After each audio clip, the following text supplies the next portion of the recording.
e Naruto e a mitologia oriental, e do romance de literatura fantástica Bakuman. Peço para que vocês estejam na mesa, por favor.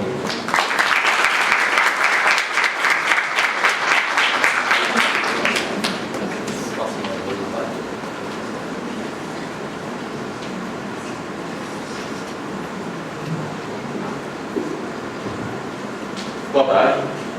Obrigado pela presença de todos. Quero agradecer ao convite do Cosmos, ao professor Gustavo, a todos que organizaram, e agradecer a presença de vocês. Esses eventos, é engraçado, sempre me colocam para fazer a primeira palestra, assim, a palestra de abertura. Eu acho que eles falam com os outros palestrantes assim, só vai estar aqui no primeiro dia. Não se preocupa, não vai juntar aqui, os outros não pode vir, sossegado. Eles sempre botam o Felipe para fazer correr de mim, um cara que já me conhece há mais ou menos 20 anos, razoavelmente tranquilo com a minha presença, então não vai se incomodar. Não, mas quem vai ser a palestra depois? Não, o Felipe, tá certo. Os palestrantes devem ficar muito tranquilo, né? Ele já me atura há 20 anos, vai estar aqui daqui a pouco.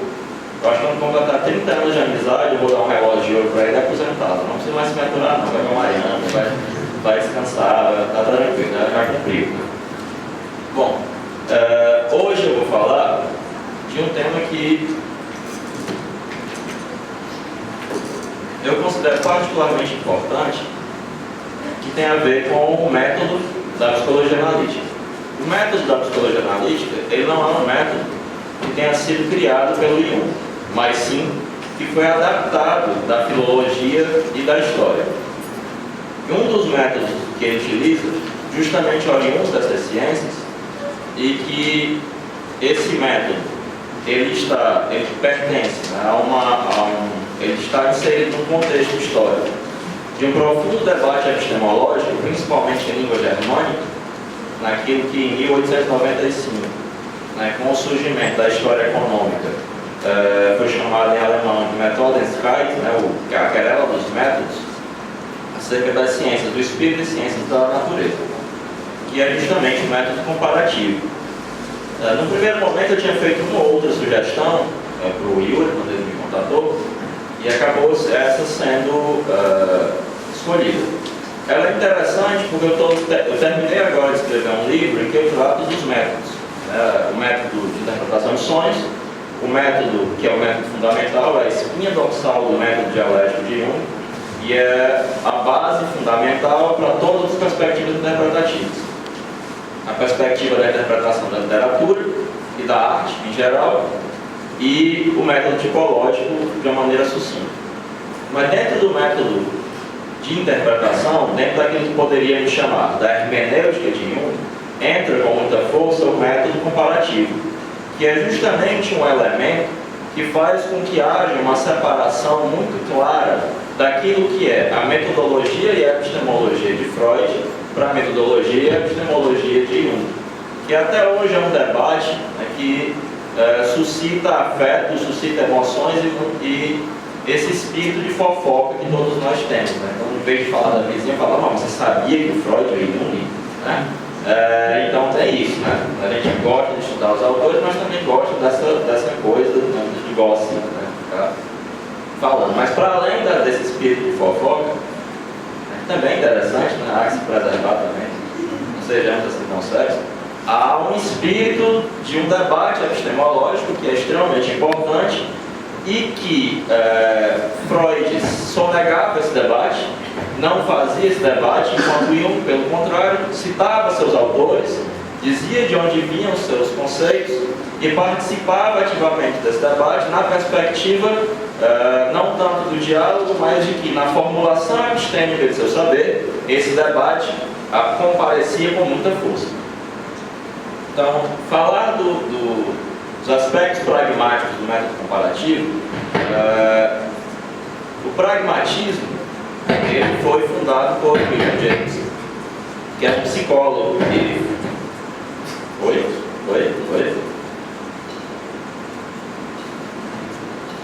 Pronto. Posso agora? Tem que fazer alguma... Jungiano tem que ter alguma coisa, né? Tem que ter tambor para funcionar. Como é? Tem que pular 3 vezes. Pode agora? Né?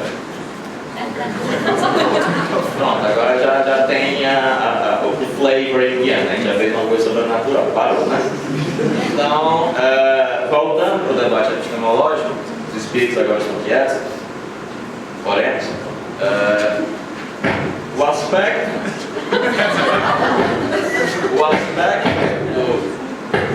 dos tambores não foram bastante, né? Vamos trocar. É porque não tem uma galinha preta. Se tivesse, a gente matava aqui e resolvia na hora. Mas trocar de microfone e resolve. Voltando, né? Esse debate epistemológico, ele é fundamental por um aspecto que pode parecer prosaico, mas a uma primeira visada, a obra de Jung, ela soa um tanto quanto abstrusa, difícil e não prática. Algumas pessoas acusam até de ser um neoplatonismo muito estranho, o que ela obviamente não é. Jung repetiu a exaustão para ouvir os loucos, infelizmente, que ele não era, nunca foi metafísico e jamais se pretendeu metafísico. Todavia, isso parece que o perseguiu em vida e o persegue na morte. O que acontece é que a obra de Jung, ela possui um viés prático extremamente importante. A preocupação dele, cimeira e fundamental, era com o bem-estar de seus pacientes. E nesse aspecto, aquilo que é a formulação filosófica e epistêmica do método pragmático é algo fundamental na obra de Jung. O método pragmático, de uma maneira muito peculiar adaptada por ele à sua obra, é algo que transparece com muita força. Uma leitura de William James, mesmo rápida, você percebe que a cada vírgula, cada parágrafo da obra de Jung, ele era e permanecia sempre um pragmático. O objetivo dele era sempre os frutos daquilo que estava sendo feito.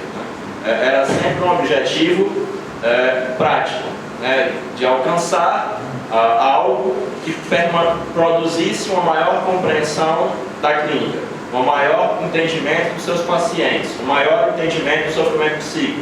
E, como é indispensável a clínica, pois não há essa separação que querem hoje em dia fazer entre a clínica e a sociedade, mas daquilo que eram os grandes debates sociais, os grandes debates da cultura de sua época. Então, esse aspecto, se nós pudermos iluminar a partir de James, creio que é uma contribuição muito interessante para se perceber que trata-se de algo, de uma aplicabilidade que foi pensado para ser aplicado de maneira prática. É algo que não é uma filosofia, não é um racionalismo aplicado, ao contrário, está imbuído daquilo que William James chamava de um temperamento empírico, né? Pode passar aí? Sim. Então, o método, eu tinha pensado em algumas formas de explicar isso, até porque eu tenho andado no processo de escrever esse livro muito envolvido com a tentativa de explicar da melhor maneira possível o método comparativo, porque finda sendo um aspecto muito complicado da obra de Jung. Ele não escreveu especificamente sobre o método, porque ele dizia que a Toni Wolff já tinha feito um livro sobre isso, e era um livro muito bom, ele era amante dele, não tinha como dizer outra coisa, claro que era muito bom. Não sabemos se é muito bom, porque só tem alemão, e mesmo em alemão está esgotado. Então, mesmo para os que falam alemão, é muito difícil saber se o livro era realmente muito bom, você queria agradar a Toni Wolff, que dizem que era muito boa mesmo, em várias coisas. Eu não sei. Era uma boa analista, gente. Então, para mim é um pouco complicado ainda chegar numa formulação que seja didática sem mutilar o material de que eu estou falando. Então, uma das maneiras que eu tinha pensado, talvez a pior, seria primeiro falar o que é o pragmatismo de James. O William James, o Jung, ele vai tratar especificamente do James num dos capítulos do tipo psicológico. O tipo psicológico é um dos dois livros fundamentais da psicologia genética que ninguém lê, né? É o Tipos e obviamente todas as pessoas aqui leram, as outras pessoas de psicologia genética que não leem, deixando isso claro. É o Tipos psicológicos e o Símbolo da Transformação. São dois livros fundamentais. E um dos capítulos ele vai falar sobre o James, em que ele vai dizer algo fundamental. Ele diz, então, o James, ele é um avanço com relação à tentativa de se resolver o problema dos universais, que vem desde de Aristóteles e Platão, passa pelo neoplatonismo, vem o debate que Abelardo tenta resolver com o nominalismo relativo, e ele diz, mas Abelardo não tinha psicologia, o James tem. E ele quase resolve. Ele diz, mesmo não tendo resolvido, James é fundamental, James é imprescindível. São essas palavras dele. Ele diz que quem resolve é o Nietzsche, mas ele não explica como é que o Nietzsche resolve, de uma maneira intuitiva. Mas o James, o método do James, ele é imprescindível. E ele é debatido, porque James ele vai falar de dois temperamentos. E o Jung está preocupado nessa primeira parte do Tipos em fazer uma demonstração da utilidade da preocupação dos dois temperamentos que ele mesmo aponta como fundamentais. São os dois tipos que não são os tipos funcionais, a introversão e a extroversão. Então James ele vai falar de um temperamento que ele chama de tender-minded e outro tough-minded. Eu adoro fazer slides, por isso que eu deixei em inglês, para vocês terem algum incômodo, porque eu me incomodo de fazer slides. E quem não lê inglês tem um pouco do meu incômodo. Eu até pensei em colocar o slide mais alemão, mas não, é demais.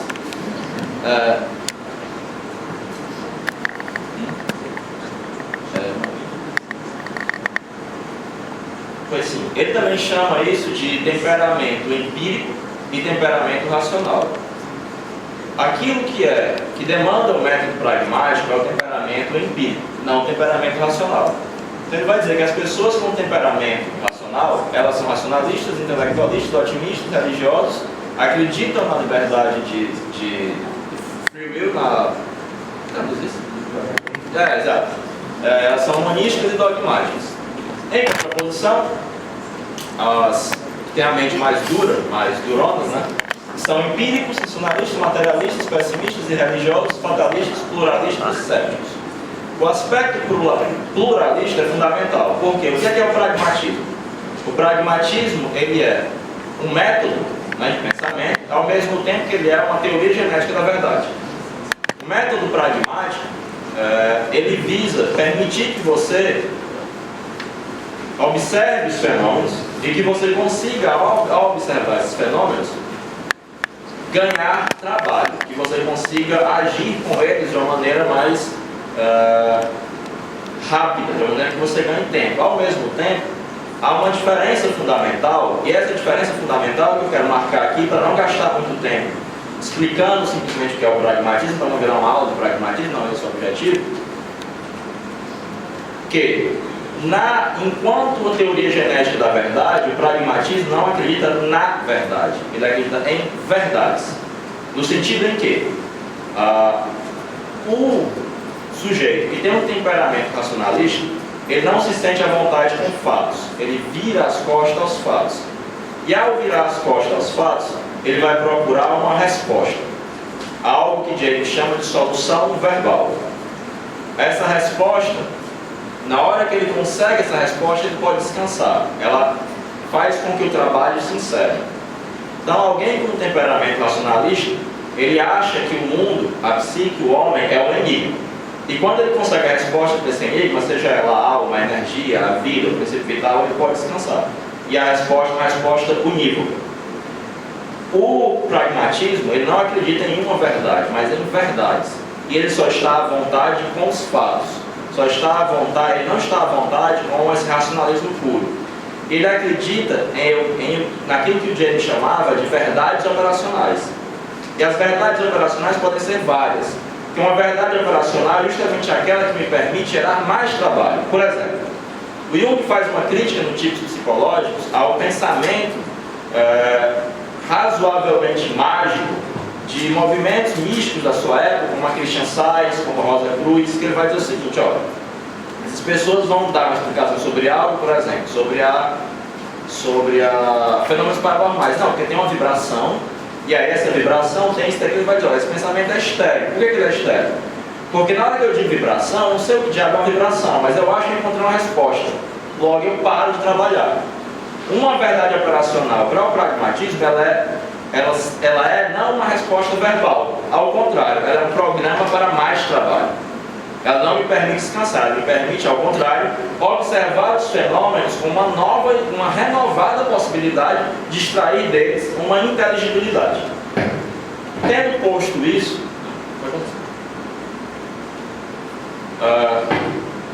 O James, no Varieties of Religious Experience, que é um livro fundamental, foi fundamental, o Jung ele diz textualmente que é um livro fundamental para a formulação da noção dele de arquétipo.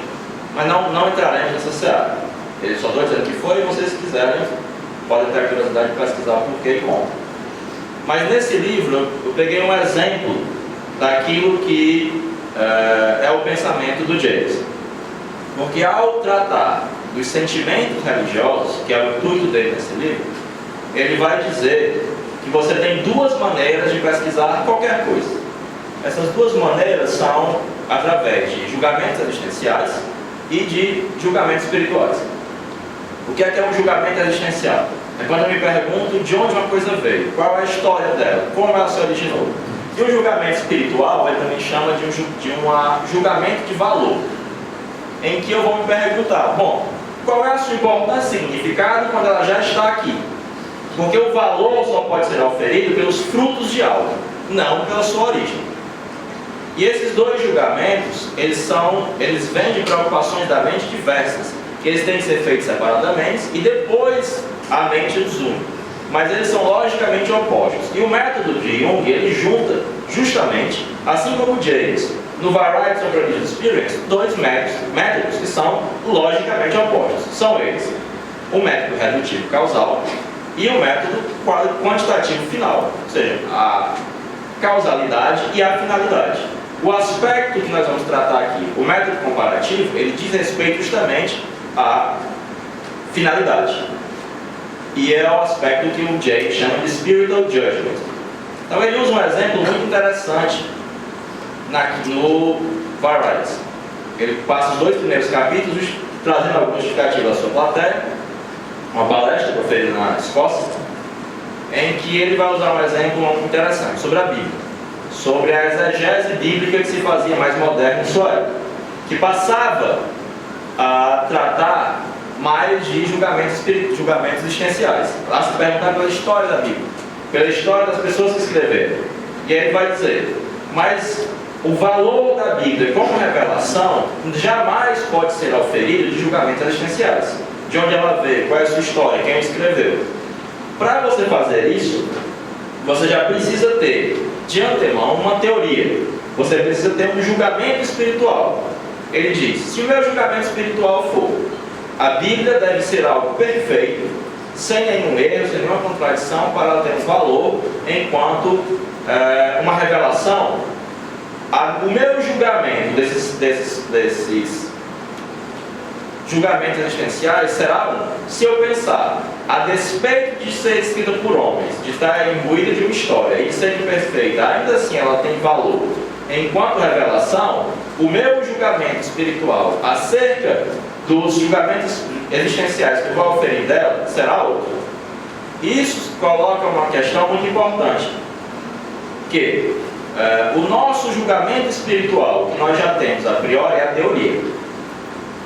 Além da teoria, nós temos algo que é fundamental. Há um texto em que o Jung fala do problema fundamental da psicologia contemporânea e outro em que ele fala de psicologia analítica em cosmovisão, que ele vai atentar para dois fatos fundamentais. A psicologia não pode ela mesma se converter em cosmovisão, ou seja, numa filosofia, numa ética, em uma moral, mas é indispensável que o analista ele mesmo possua uma cosmovisão, seja capaz de justificar por que ele age, o porquê de suas ações, que ele tenha ideias sobre as coisas, que ele tenha valores, e que a psicologia pode contribuir para o estabelecimento de uma cosmovisão sem transformar uma cosmovisão. Então nós temos dois elementos fundamentais que eles são indispensáveis ao método: a teoria e a própria cosmovisão do analista, porque ele a terá, seja ela consciente ou não. Se ela não for consciente, aí você terá um grave problema para a condução do processo analítico. De qualquer sorte, nós temos aí uma perspectiva muito interessante, que a partir do James, mas não apenas James, isso aí já retira da lógica de sua época, dos debates mais atuais da sua época, do primeiro quartel do século XX sobre a lógica, de que a partir de julgamentos existenciais você não tem como decidir sobre o valor. E o valor é justamente aquele que fala sobre o futuro. E a perspectiva do método comparativo, ela vai nos falar sobre o valor futuro, sobre a finalidade. E você tem, a partir do James, uma possibilidade de compreensão daquilo que ele está falando, talvez um pouco melhor. Quando ele vai falar sobre a interpretação dos sonhos, nesse livro, em 2 textos, que tem uma diferença entre eles de 30 anos, o Jung tem umas coisas muito legais. Porque ele escreve um e 30 anos depois ele escreve outro sobre a interpretação de sonhos. E tem uma parte desses que foi escreveu 30 anos antes que tornou-se datada, mas tem uma parte não, que permanece útil. Quando ele vai escrever o outro texto, ele já supõe que você sabe qual é a parte que é datada e que não é, e ele vai adiante a partir da parte que não é. É uma pessoa bacana. Mas quando ele vai falar, justamente no segundo, ele vai dizer, olha, o primeiro passo de uma análise de sonhos é a recolha, é o interrogatório do paciente, é a recolha do material associativo. O termo associação, einfalo, né? Einfalo é plural, ele não é mais correto para isso, mas eu vou usar aqui no primeiro momento. A recolha de associações, ela vai falar do quê? Ela vai estabelecer um contexto de causalidade. Ele é necessário, mas cientificamente suficiente.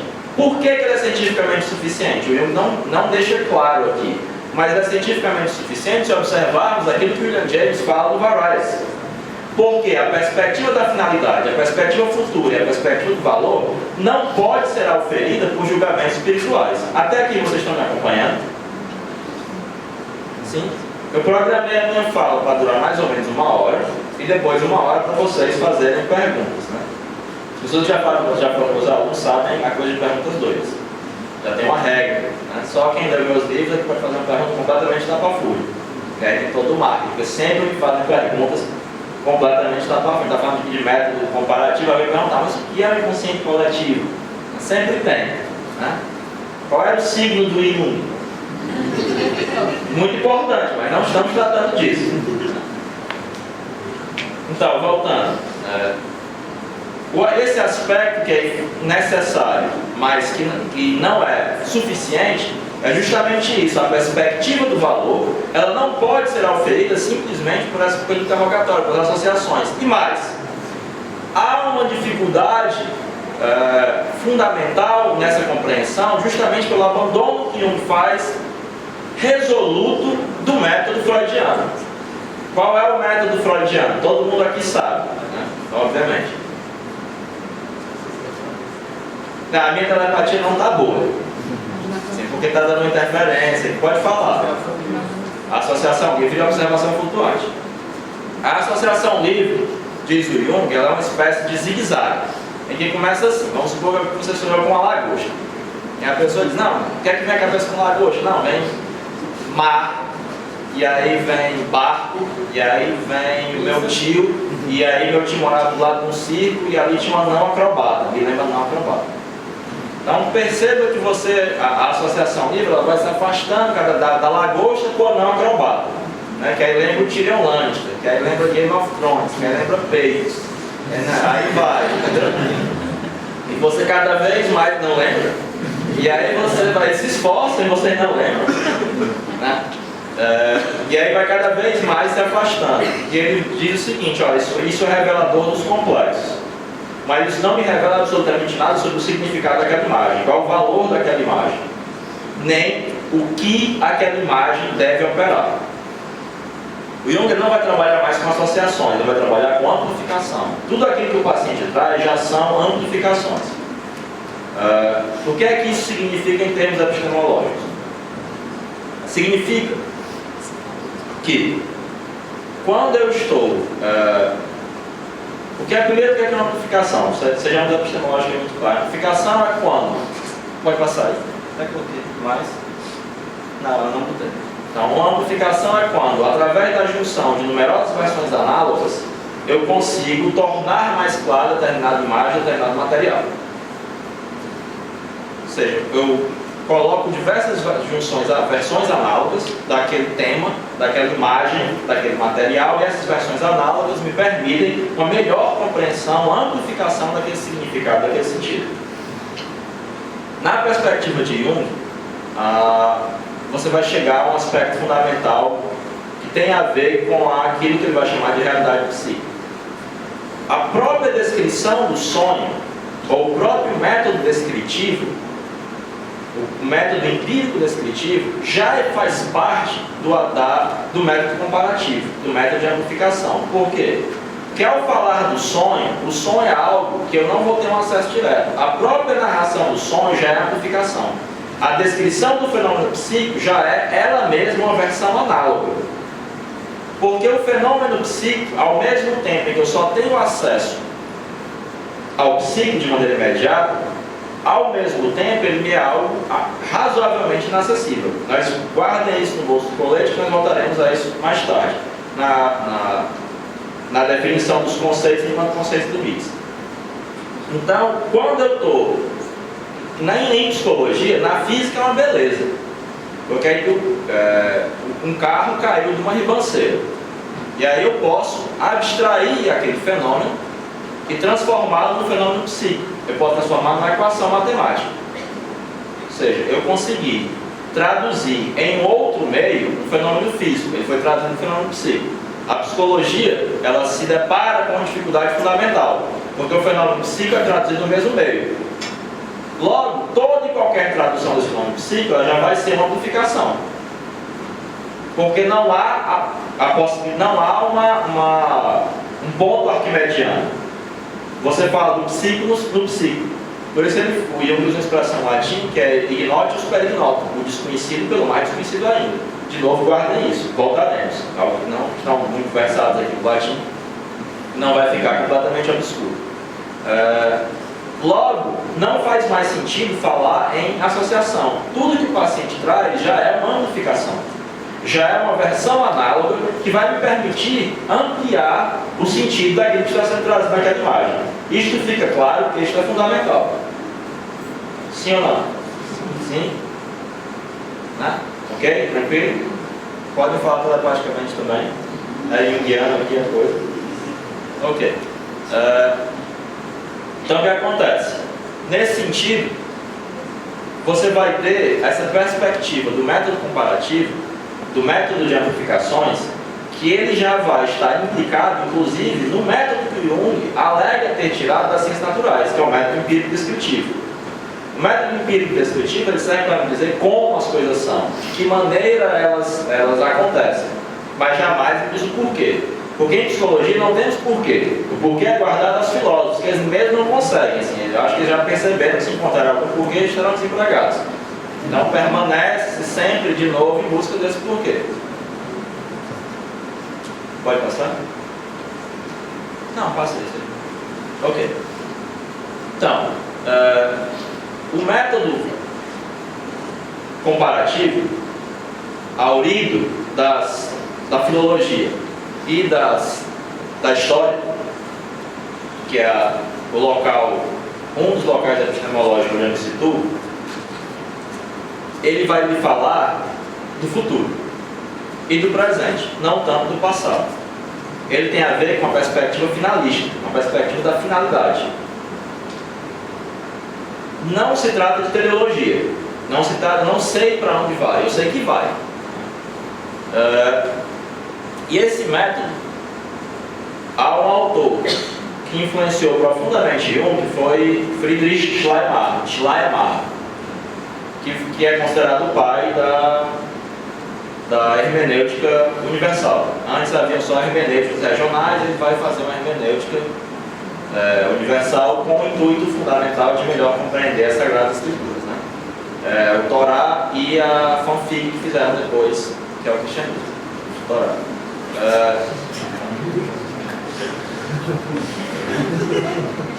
Então o que acontece? Schleiermacher vai falar dos dois métodos, o método comparativo e o método divinatório. O que é o método comparativo? A partir de Schleiermacher fica fácil entender o que é a amplificação. A divinação é uma tentativa de você reconhecer a individualidade de maneira direta. Em certo sentido, é tornar-se o outro. E a comparação é quando você coloca aquilo que você quer conhecer sobre o universal